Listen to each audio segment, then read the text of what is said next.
Welcome to Bigfoot Society. If you have Bigfoot activity to report from the same areas discussed in this episode, please reach out to me directly after this episode. And if you'd like to be on the podcast to discuss a personal Bigfoot encounter, please reach out to me directly at bigfootsociety@gmail.com. Do you wish there was more Bigfoot Society to listen to every week? Well, there is now. If you become a supporting member over at Patreon, you get a special members-only episode every single week on Wednesdays, and sometimes even more episodes. Head on over to patreon.com/The Bigfoot Society. And now let's get on with the show. All right, Bigfoot Society, we've got the privilege of talking to Arla Collett Williams tonight. She's an individual that has known Bigfoot for the last 70 years. She's got a lot to share about that time that she's been one that has known Bigfoot. And I'm excited to talk to you today, Arla. Your name has come up in a few conversations, but it's great to finally be able to get you on the phone. And how are you doing tonight?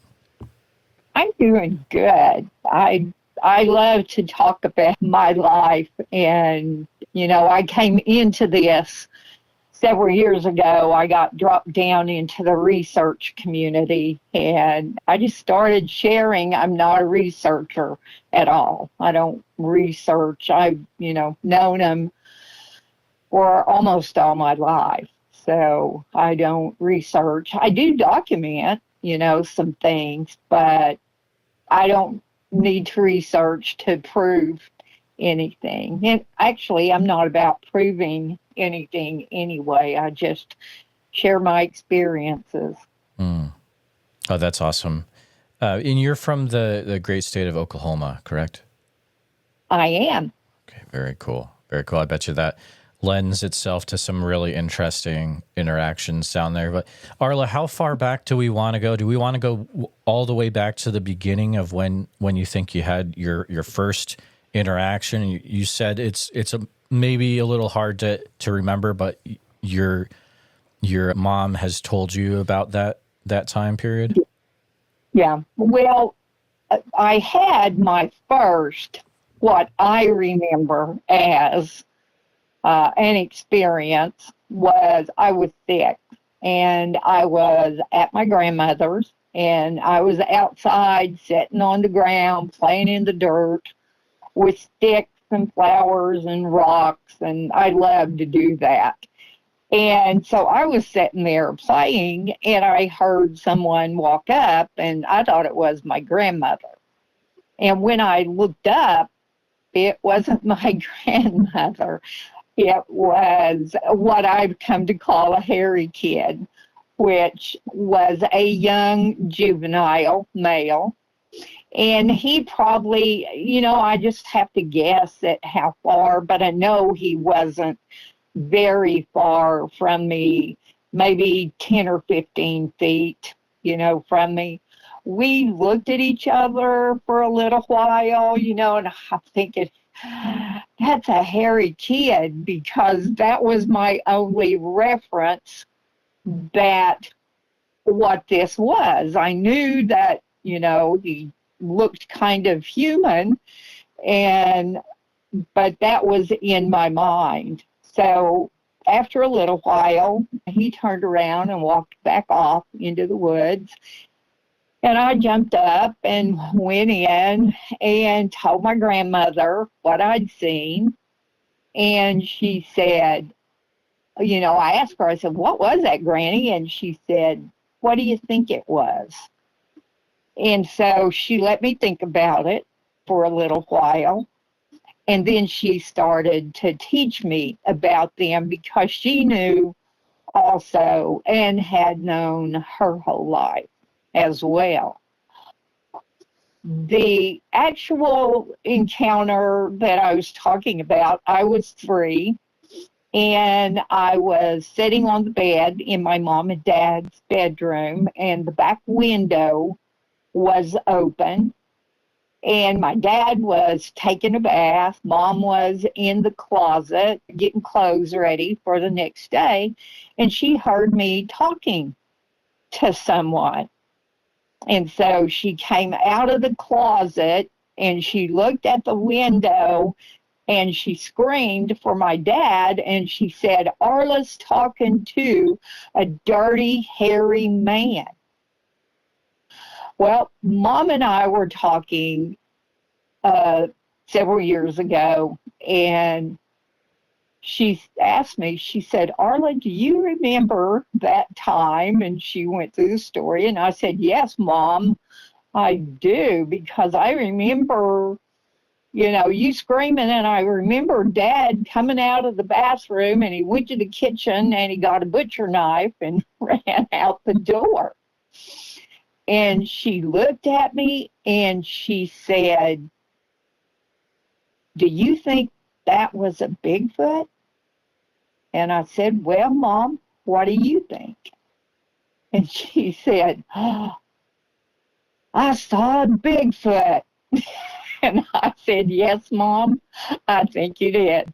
So that, at that time at 3, I talked to everything.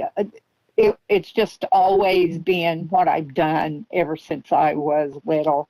I started running off to the woods when I could walk really good and get away. I would just take off. And so at 3, of course, I didn't have it in my mind what a Bigfoot would be. But at 6, I knew that this was a hairy kid. And I'd never seen a hairy kid before like this. And then, of course, my grandmother then, a little later, began to teach me about them. Oh, that's fascinating. What area of Oklahoma was this in? It was about probably 45 miles from Tulsa, Oklahoma, which would be kind of in the eastern part of the state. I live in the southeastern part of the state now. But it's probably where that happened, maybe 50 miles as the crow flies from where I live now. Is that would that be in a certain county?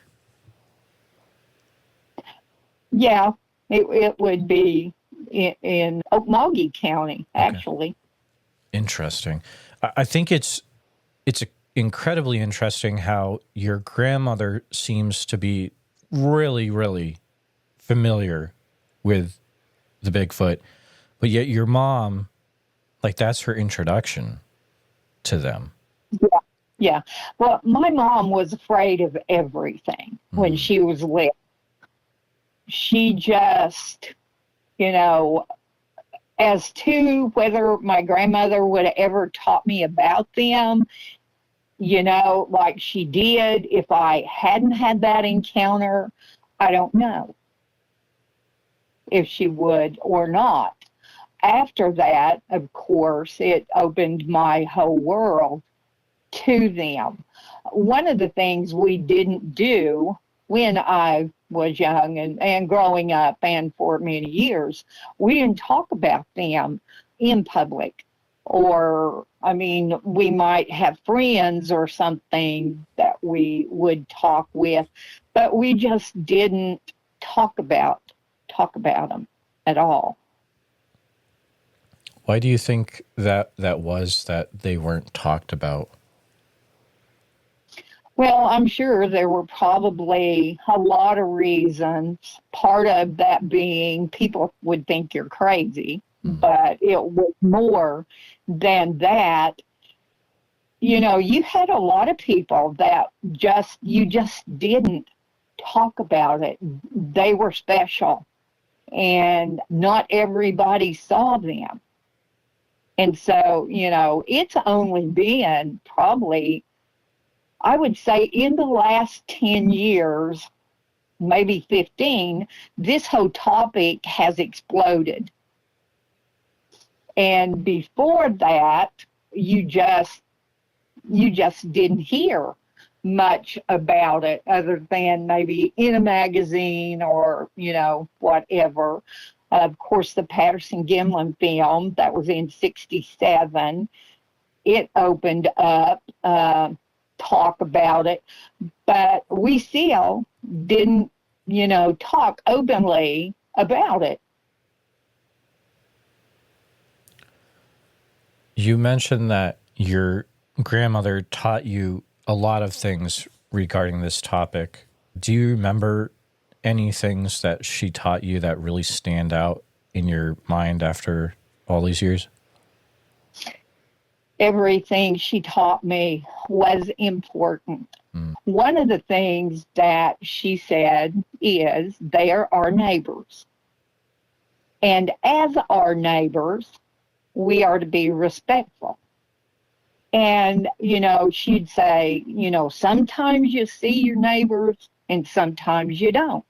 And sometimes you talk to your neighbors and sometimes you don't. So she taught me respect. But she taught me respect of everything in the woods. I was never taught to fear anything, regardless of what it was. From the time I was little, I saw things and did things, and I was never told I couldn't do those things or I couldn't say those things. I could say anything to her. And if I needed to talk about it, I could ask her about it. So, that basis there was important. Plus, she always also said they're like us in ways and they're not like us in ways. And so, that foundation of respect of them was laid very early in my life. So that was how it was.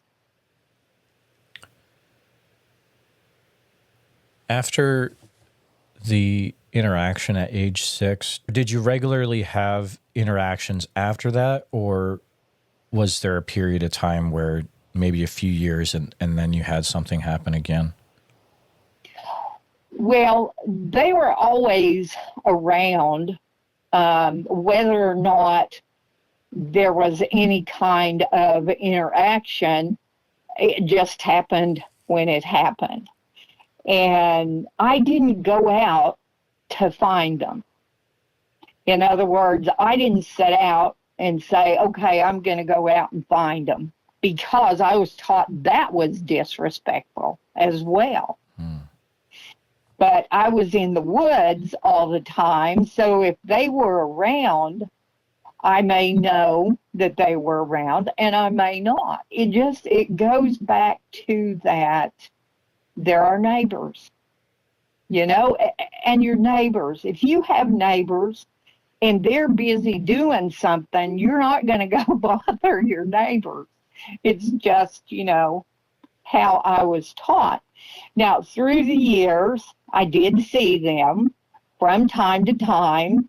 There was a period of time when I was raising my children and going through that part of my life.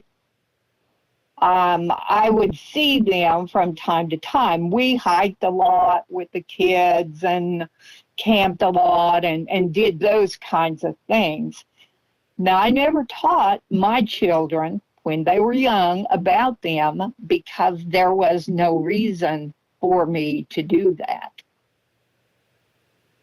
And so it just didn't happen. If one of them would have had an experience, then I would have taught them about them.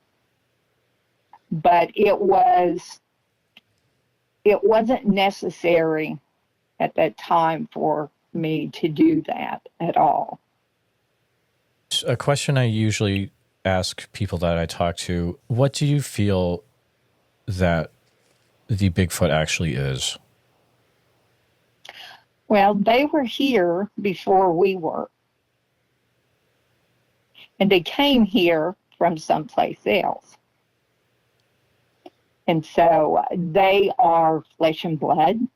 as sure as we are flesh and blood. But they also can do things.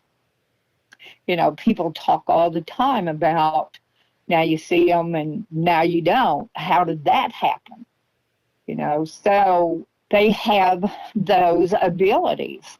I believe we have those abilities, but we walked away from those at some point.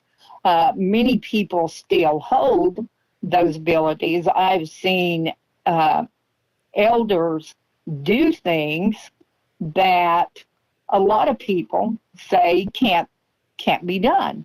One of the stories I tell is when I was a teenager, there was an Indian man that lived in the town that I grew up in.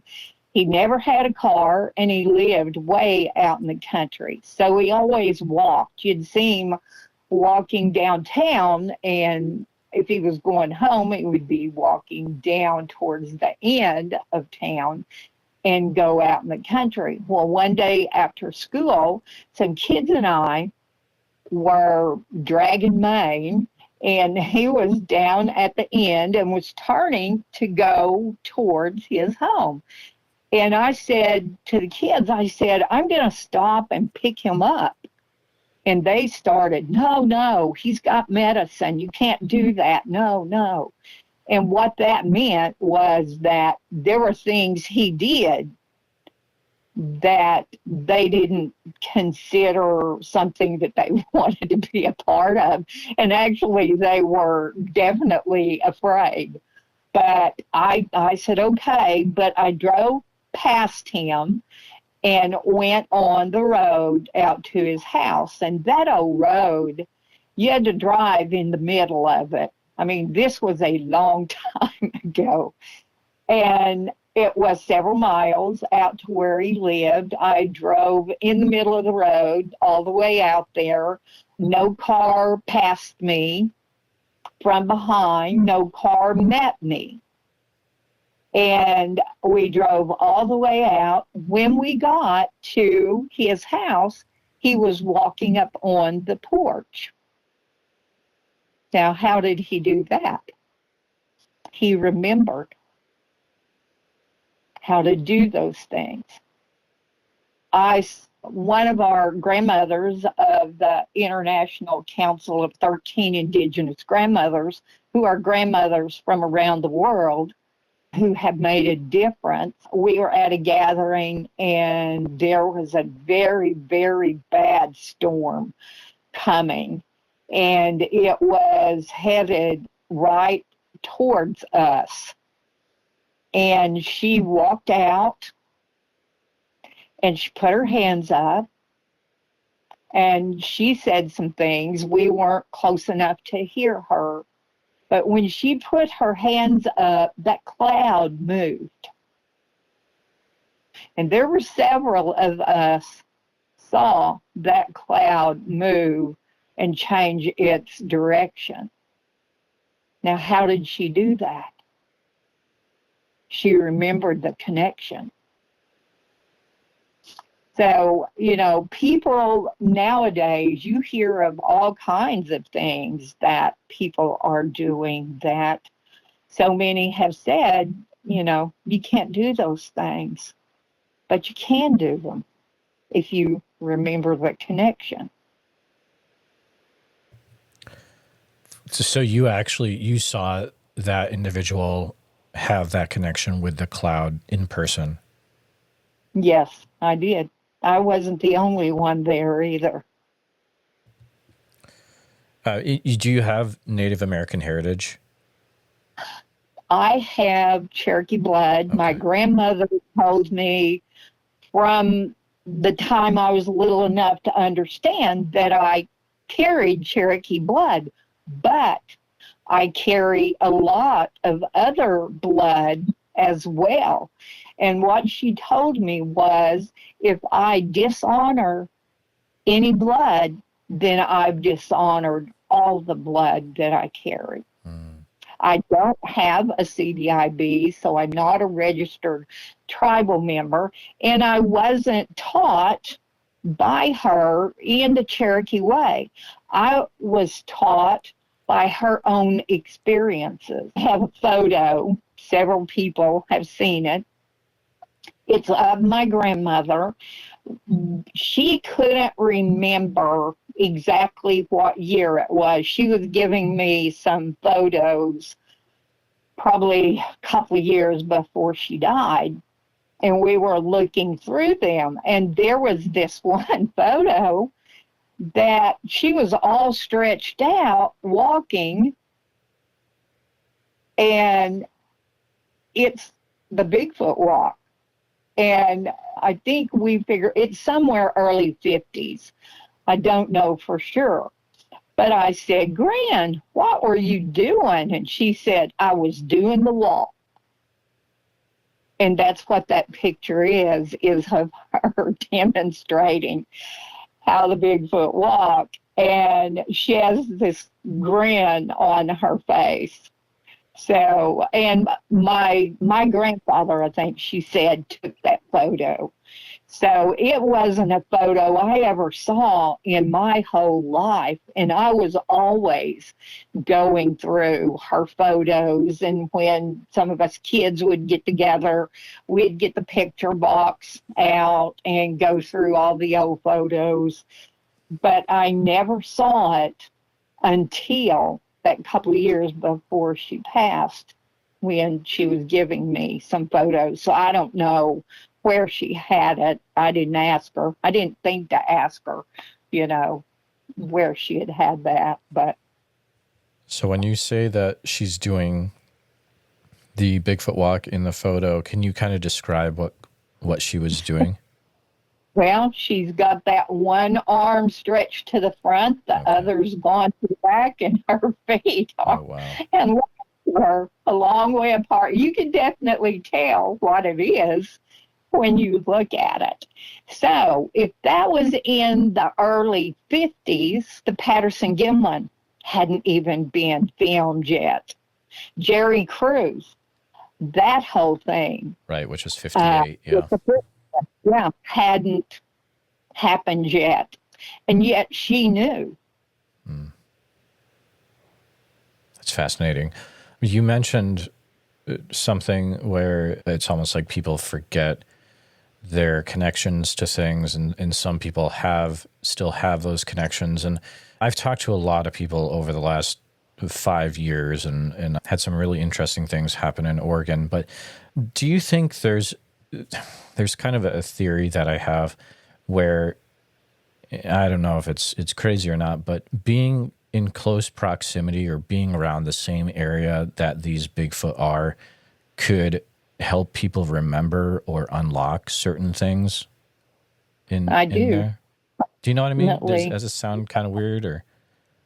No, not my life. It doesn't sound weird. It's interesting with them. And through the years, I've talked to a lot of indigenous people from around the world, not just Native Americans here, but other elders as well.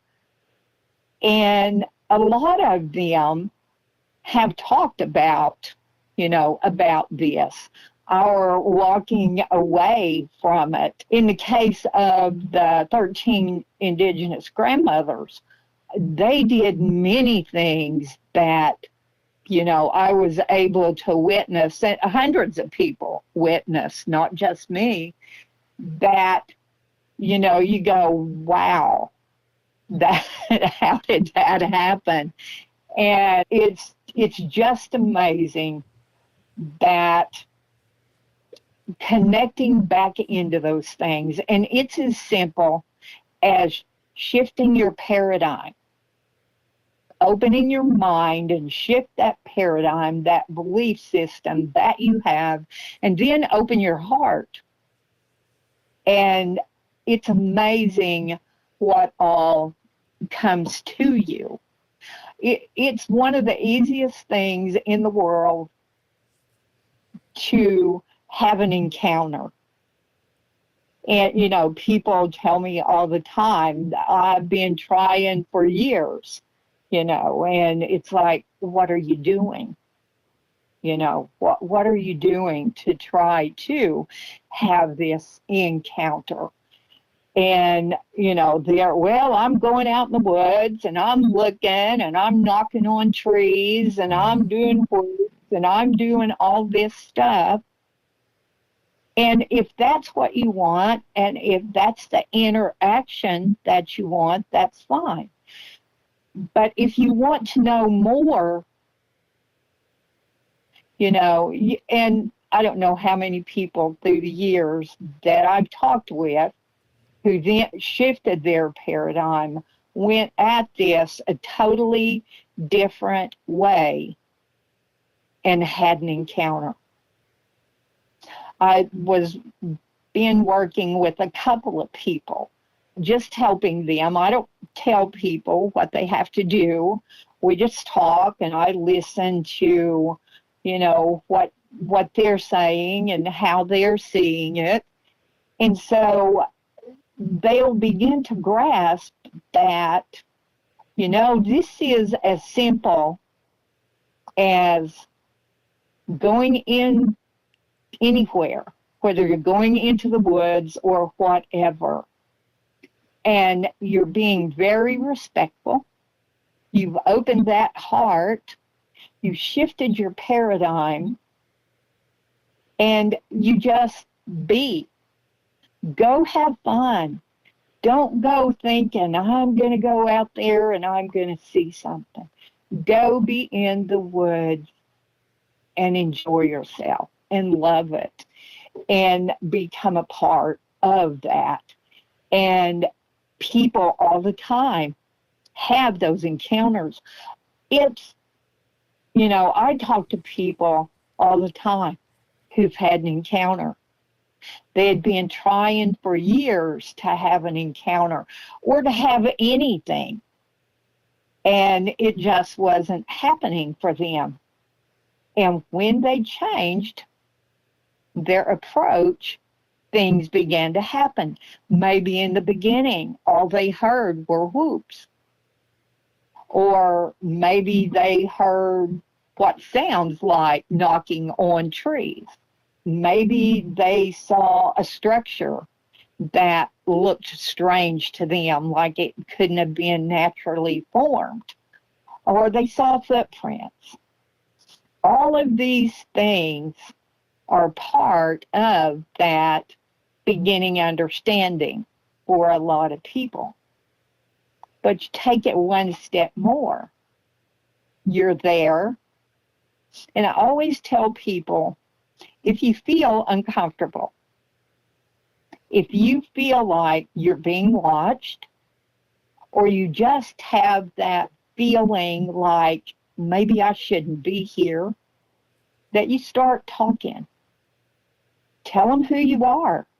And I do it out loud, whether you see them or not, just start talking. Tell them who you are. Tell them why you're there.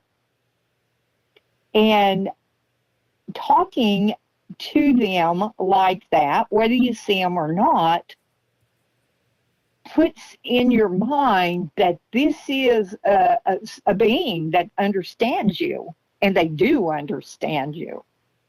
And so now you're trying to get to know someone that you'd like to know. And it's respectful to introduce yourself. And why are you there?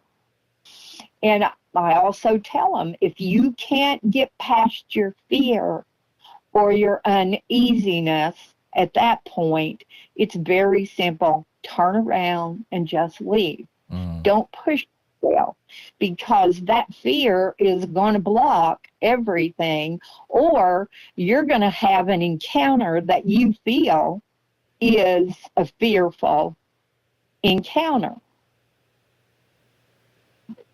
So it is that simple, and I've seen it happen so many times in my life in this Bigfoot world of people, that those things do happen. That's very, very good advice. I've actually talked to more than a few people lately where they have done that verbally out loud communication. And then an interesting thing that's common between all of them is that usually right after they'll say something, there'll be something that will happen in the physical world as a response. Yes. And is that something you've experienced as well?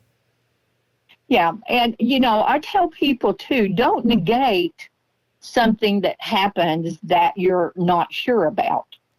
Don't just negate it and talk it away, because that's a very easy thing to talk it away. No, I didn't hear that, or no, I didn't see that. And just let it be what it was. And just continue, doing what you're doing. I know I've spoke at conferences over the last several years across the United States and into British Columbia. And one of the things that I always tell people when I'm speaking, the first thing is you don't have to believe a thing I'm going to say. I'm not trying to prove anything to you. I'm going to share my experiences. The one thing that I do ask of you is don't just throw it out. If I say things that you think that there's no way it can be that way, don't throw it out. Just file it away somewhere. And then if you have something happened, or maybe you have a friend that you trust has something happen, then you've got something to go back and look at. So we tend to want to, well, I don't believe that, so, I'm not going to think about it anymore. That's really interesting. Do you feel that you're actively communicating with any Bigfoot in recent years? Oh, yeah. In my one book, My Life with the Hairy People, it chronicles several years of my being a part of their lives. And it's interesting because I've always known of what people call the paranormal aspect of them.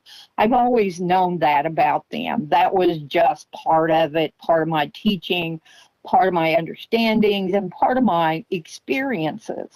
So I don't have a problem with that part. But a lot of my experience has been in the flesh and blood communication and interaction.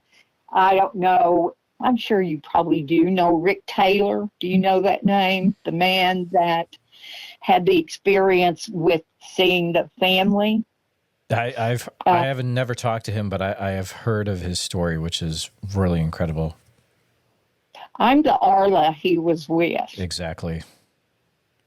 Yeah. So, yeah. And I've had a lot of other people who have seen them and very well seen them. That doesn't mean that I had anything to do with that, because I'm not in charge of who they show themselves to or not. They choose to do that, and I would never ask them to show themselves to anybody. I just would not do it. That would be disrespectful for me, and it was, part of my teachings as well. They do as they choose. And I know I have people ask me all the time, well, will you show me the Bigfoot? I'm sorry, I can't. I'm not going to ask them to do anything. I hear people say, well, I'll go out and call them up or whatever. Oh, no, I'm not going to do that. They are going to choose what it is they want to do. Al Collar is what I call him, is the Bigfoot in the Rick Taylor story that did the owl call. He's interacted with a couple of other people through the years. It wasn't anything I expected at all, but that was his choice to do.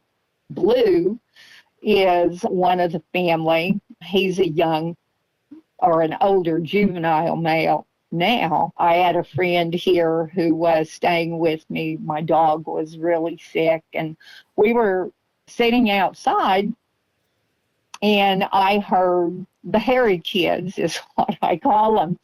They were moving around. I could, you could hear them. And then all of a sudden, we got this horrible odor. Oh my gosh, it was awful.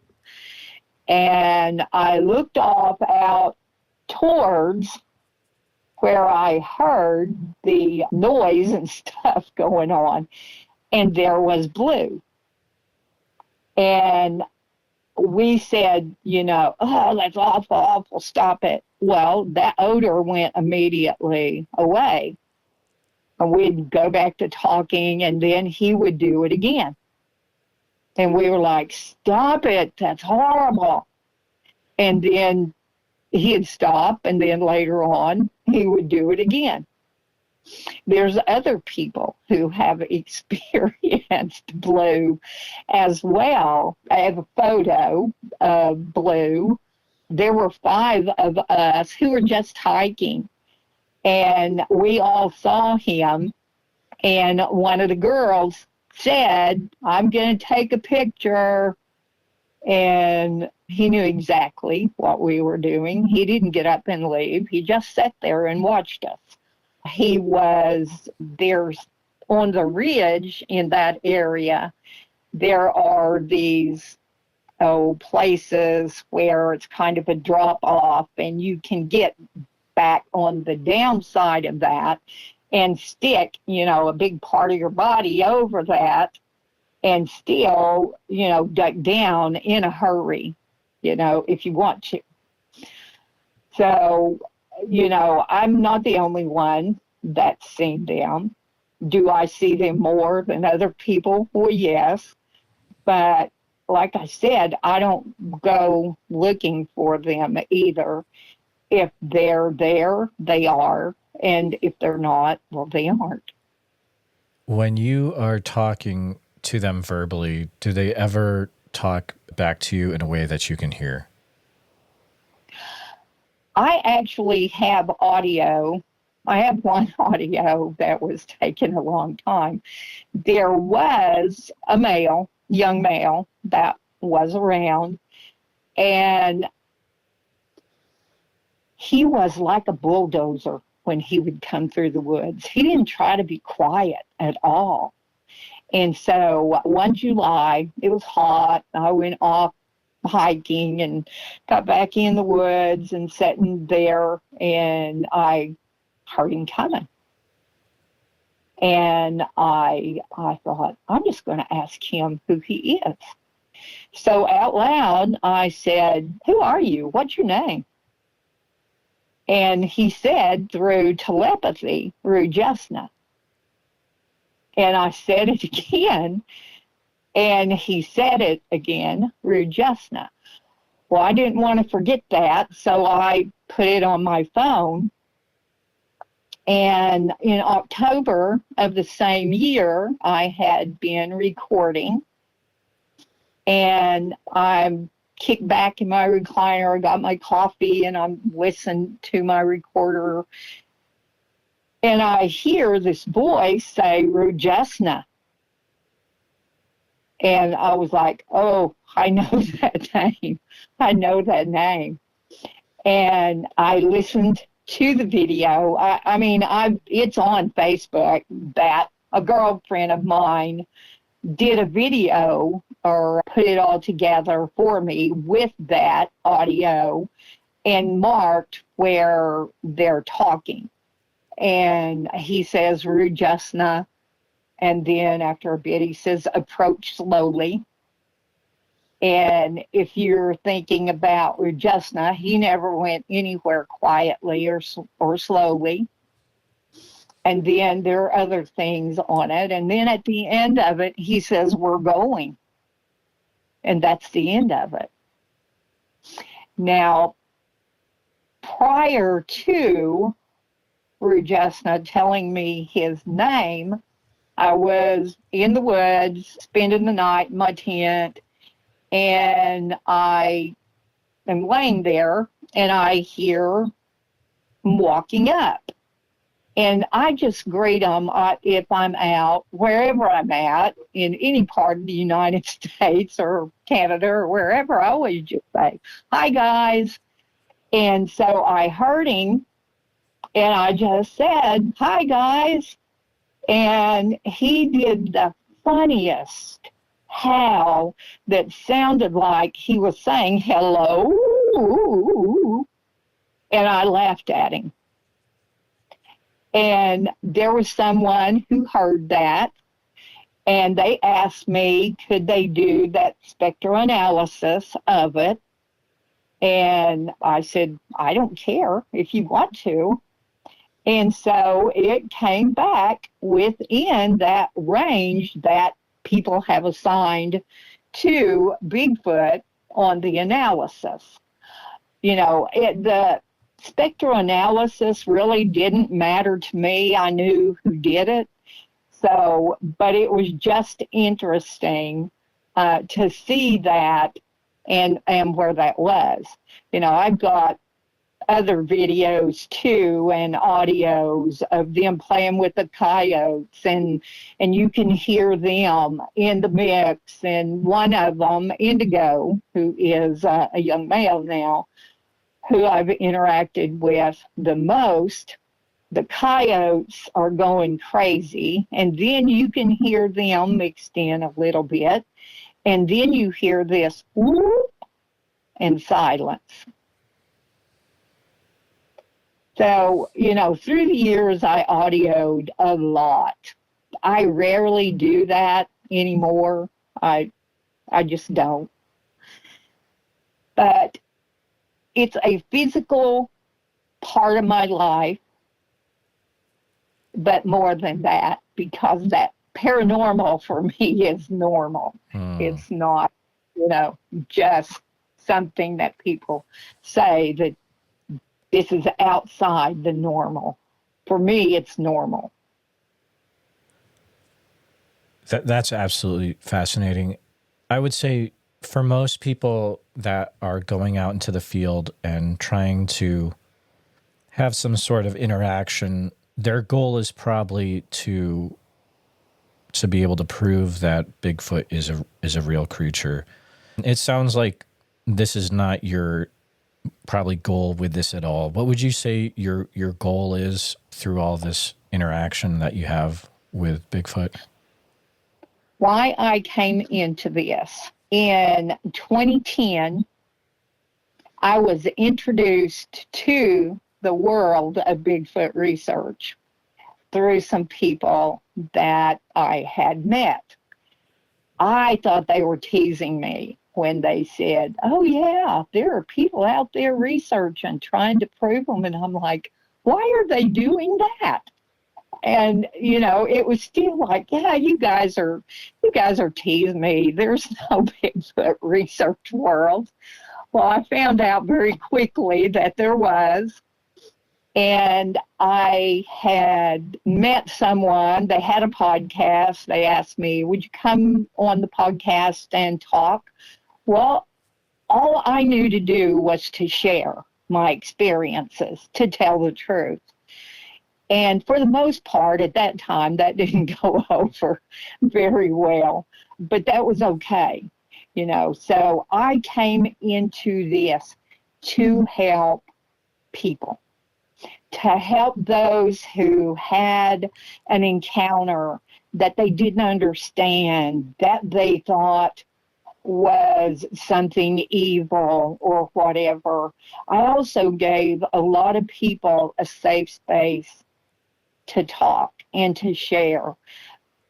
It became known that, you know, I could be trusted. You could come and talk to me about anything, and I wouldn't, you know, tell anybody. And I'd never made fun of anybody, no matter what their experiences were. And so I wanted to help people understand that these are not the evil beings that so many people paint them as. And so all I knew to do was to share my experiences, and I shared the paranormal right along with everything else. And I actually attained the title of the Immaculate Mother of Woo. So very early on. Okay. Wow. Which to me was funny. I mean, it didn't bother me. Sure. And I'm not going to be disrespectful to anyone, no matter what they say to me or about me or, anything else. It's purely their perception of who they think I am. Mm. So through the years, I dealt with a lot of that. It didn't stop me from talking. It didn't stop me from sharing. And, I still haven't stopped, I guess. So, but I really wanted to help people to get past their fear and to understand this on a totally different level. What was it that people were experiencing that they thought that these Bigfoot were something evil? Well, okay. I have another little story that Sure. I use as illustration. I was at a camp out down in the Comanche Mountains, and there were people there from a lot of different places. There was a young man who had just gotten out of the military, actually, and he grew up in Washington State, but hadn't, been there in quite a while. And we were talking during the day, and he told me he didn't know what they were. And he was a little afraid, of them because he didn't know, what they were. And I talked to him and, but he still had that huge fear, yet he wanted to know too. He wanted to have an encounter. Well, that night, we were sitting around the fire. It was about midnight, and as I often do, I got up from the fire and went to go walking. And when I got up and walked over to the little, about a one-lane road back into the mountains, he said, "Miss Arla, can I go with you?" And I said, "Sure, come on." Well, we're walking down the road, and we're talking, and then we hear heavy bipedal footsteps, and they're coming towards us. Now, the sides of the road are cedars and pines, and so it's really thick to try to see in anywhere. And we're walking in the dark too, because I don't normally carry a flashlight especially if I'm on a road that I'm not familiar with. I usually stay on the road and don't venture off. But we heard the heavy bipedal footsteps coming towards us, and they were getting closer and closer, and they got up parallel to us inside the brush and stopped. And he grabbed my arm, and he said, "Are you afraid?" And I said, "No, I'm not afraid." I said, "Are you afraid?" And he grabbed me with his other arm and literally pulled me to him and said, "Yes, I don't know what he's going to do to me." And so I tried to talk to him and get him calmed down, but I couldn't. So I said, "Let's just go back to the fire." So we walked back to the fire. Now, if you took a report on that, my report would have been, got up from the fire, walked down the road, heard heavy bipedal footsteps coming towards us. They stopped right inside the tree line and brush. His would have been, he got up from the fire, went walking down the road, and then he was afraid. He was afraid it was going to hurt him. He didn't know what it was going to do to him. So you've got two totally different reports on this, the very same encounter.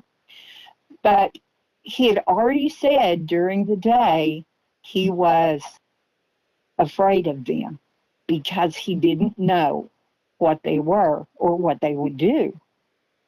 So that was the encounter he had because he didn't know their nature. And he carried that fear. And that's what happens when people have a lot of these encounters that they think are bad. It's because you misunderstand their nature. They are big, they are hairy, and they are loud. And you can literally feel their energy from them if they're very close to you. What does that mean when you say you can literally feel their energy from them? You can feel it. Sometimes it's just a tingle. Sometimes it's like chills, or goosebumps or whatever, people call it. That's not a bad thing. That's just energy. But people don't understand it, and so they automatically think, well, that's a bad thing. I shouldn't be feeling like this. I shouldn't be here. And that's not usually the case. Have you ever experienced along in that same category where a person was unable to move for a certain period of time? Oh, I've seen that. Yeah. I've seen that. I've seen people who they call it zapping or sizzling, different terms, but they feel that. That's an energy thing too as well. And if you don't understand it, you will freeze yourself. Now, I'm not going to tell you that they can't do that too, because I know they can. But you can scare yourself enough to where you can't move. Okay. We were at a camp out in the Willow Creek area where the Patterson-Gimlin was filmed. We were 30 miles from the nearest town. That was just a little town with a ranger station and I think one little station that had some things, foods and stuff in it. And one of the girls she always put her tent out away, which is what I usually do, away from everybody else. And they had been around her tent a lot. And she had got out and she was just literally frozen. And she started calling Tom for help. And of course, he got up and went out there. And there was a bear, I believe it was a bear, very close. And so I have seen them literally freeze people like that for protection. And that's really hard for a lot of people, to grasp. I've had that.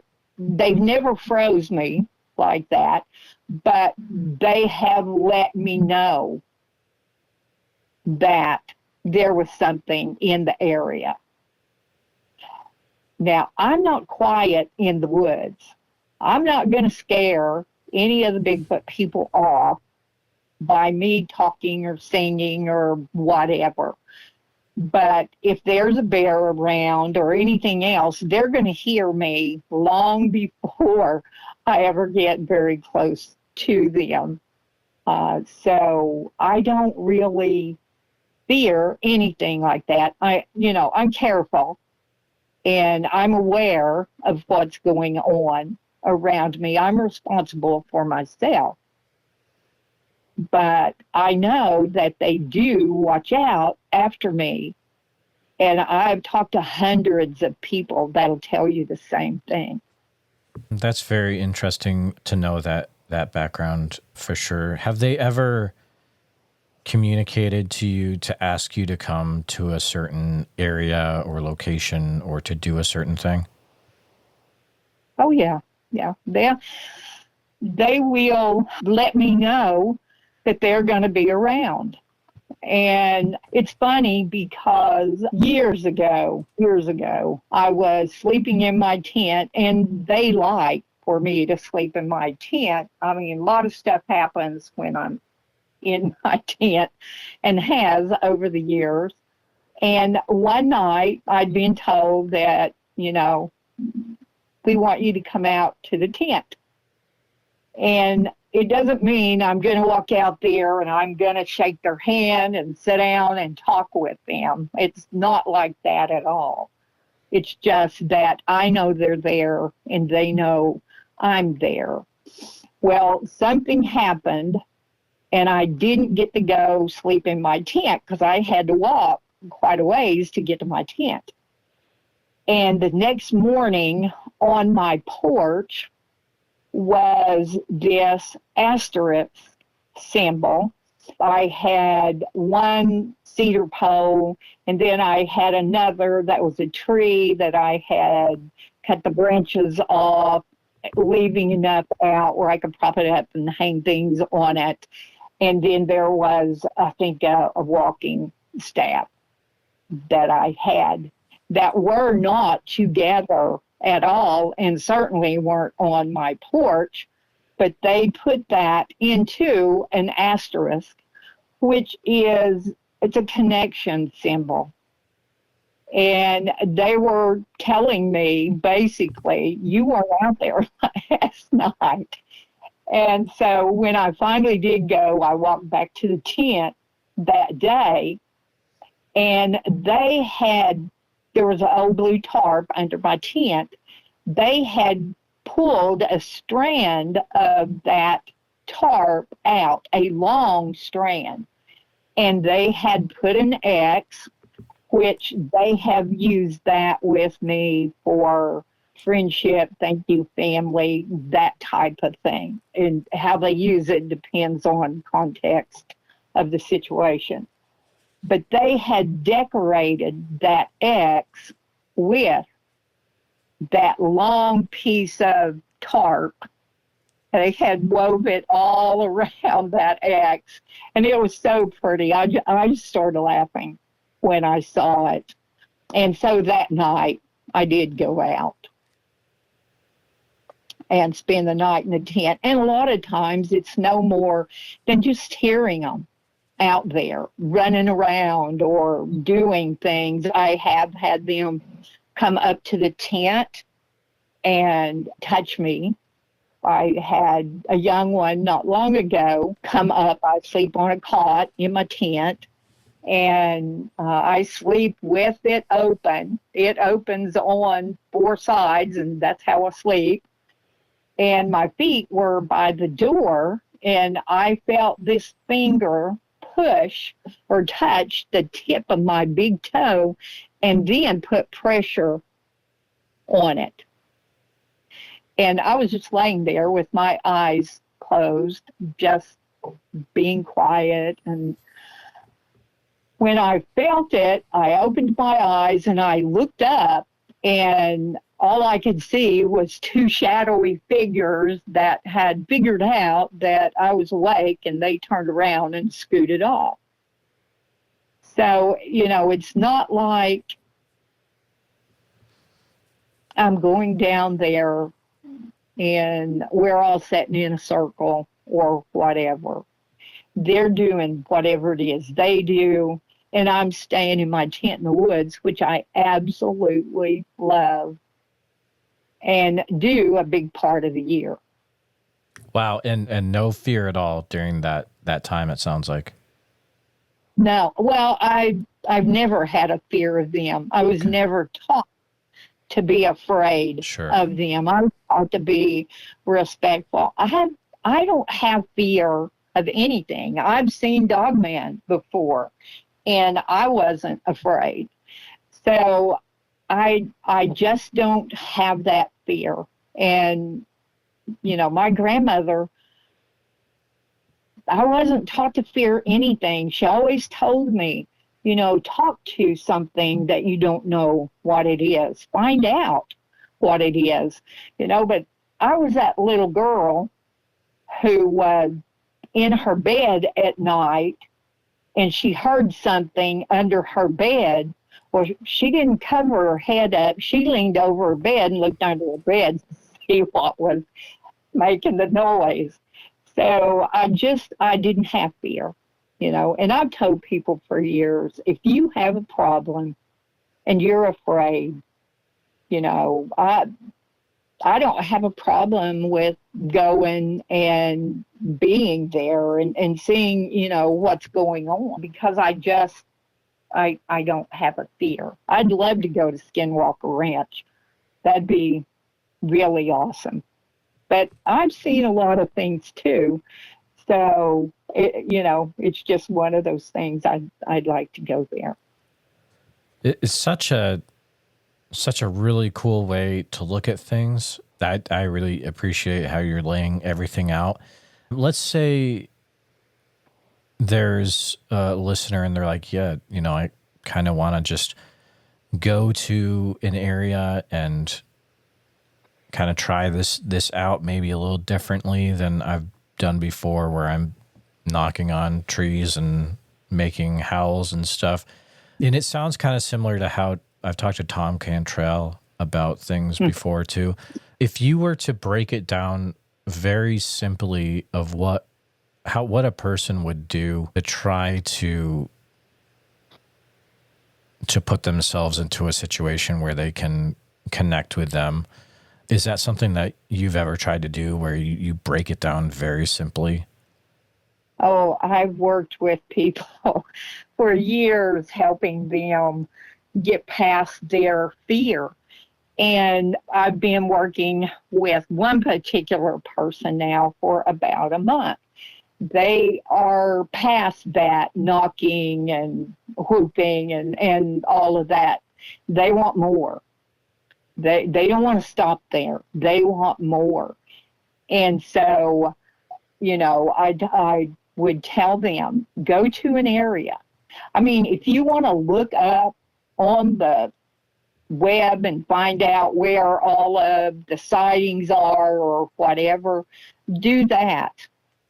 But the first thing you need to do is go to these woods, pick your woods you're going to go to, and go and just walk through the woods, get familiar with where you're at, note things. I mean, if you want to take pictures of interesting things in the wood, as far as something that might look like a structure or something like that, do it. Document that.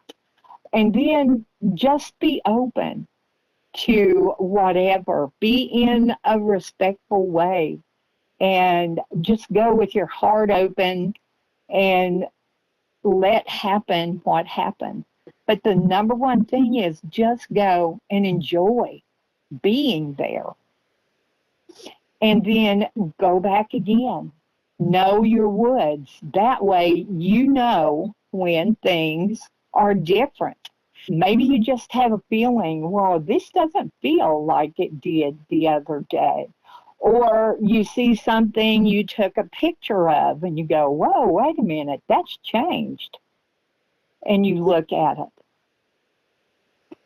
But always, when you're out, just tell them, hello. I say hi, guys. Have a conversation with them. People ask me, do I have to do it through mind speak or telepathy? No. Usually when I'm talking to them, I talk out loud. But you do what makes you comfortable. But just talk to them. Tell them who you are, why you're there, and just like you would anybody that you wanted to meet or you wanted to get to know better, and just open up your heart. and shift your paradigm. And this person that I've been working with over this last little bit, they had to go out like, I don't know, 3 or 4 times. But now they're already having things and have had a visual. So them changing up what they were doing gave them what they were asking for. They wanted to know more. They didn't just want to hear a knock or see a footprint or a whoop or whatever. And I mean, all those things are kind of fun when you hear them, because I still like to hear them whoop and whatever. But it depends on what you want, and if you're willing to just go and let it happen.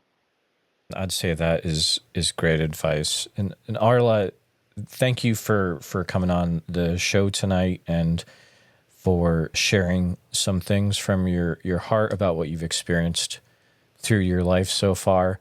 Do you have any final closing thoughts / how are ways that people can keep up to date with what you're doing currently when it comes to Bigfoot? I have a YouTube channel now. You're going to see a little bit of everything on that YouTube channel. I started it in 2015, and then I had a big change in my life for several years, but I've gone back and I am posting things on it. It's Arla Williams is what my YouTube channel is. I am on Facebook. If you're looking for me on Facebook, it'll be Arla Collett. So you'll see Arla Collett. And if you're going to send me a friend request, send me a message too, because I get all kinds of friend requests that I can't see their page. And unless I know somebody's going to friend me, or I have a friend that says, yes, this person is, okay, then I'm probably not going to friend you. If I can see your page and, see what you're about, then I don't have a problem with doing that. And it doesn't matter to me what you believe they are, or your political affiliation or anything else. That's not my criteria for letting people on my Facebook page. You can search my name, Arla Williams, or Arla Collett on YouTube. I've done tons of podcasts. I actually have a podcast I do now with Michael Harrell, and it is on through the Pork and Bean Show, which is a group on Facebook. It's a public group, so anybody can come there.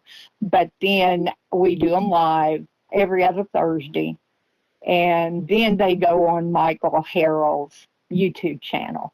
So I'm out there if you want to listen, to more, and probably hear a whole lot more of the paranormal aspects of, what goes on in my life too, as well. Fantastic. We will definitely make sure that all that is linked in the show note description. And Arla, just thank you again for coming on the show. It has been a real pleasure chatting with you tonight. Well, thank you for asking me. And I do have 2 books. I have My Life with the Hairy People and Respecting the Water. That's a children's book with the Bigfoot, of course. You can get them on Amazon, or you can get them from me. And thank you so much for asking me. I really appreciate that. Please take a minute to help out the show by subscribing on YouTube, making sure you hit the bell so you don't miss any notifications, and share the episode on YouTube with a friend. Also, if you're listening to us on a podcast, thank you so much. Make sure that you're subscribed, share the show with a friend. Really, it's all about sharing the show wherever you can. If you've had a Bigfoot encounter related to the following or know someone who has, please reach out to me at bigfootsociety@gmail.com or pass on my email. Here's a list. If you've had any encounters in Oregon, which I'm sure there's probably a few of you out there, please feel free to reach out immediately. You can use email bigfootsociety@gmail.com.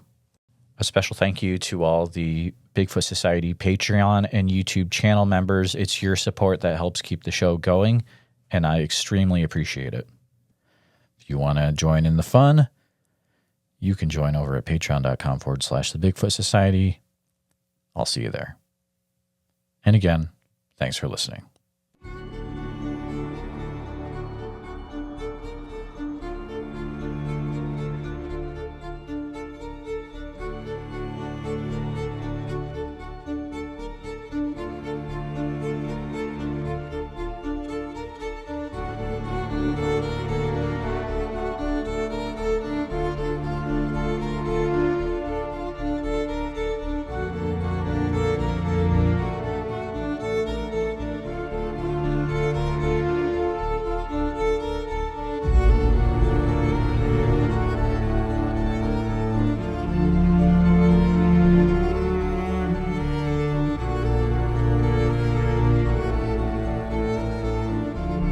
Her and I can get on here and we can tell our stories.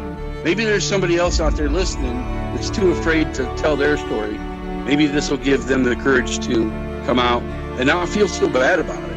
Who cares what anybody thinks? I know what I saw. I know what's out there. That's all I care about.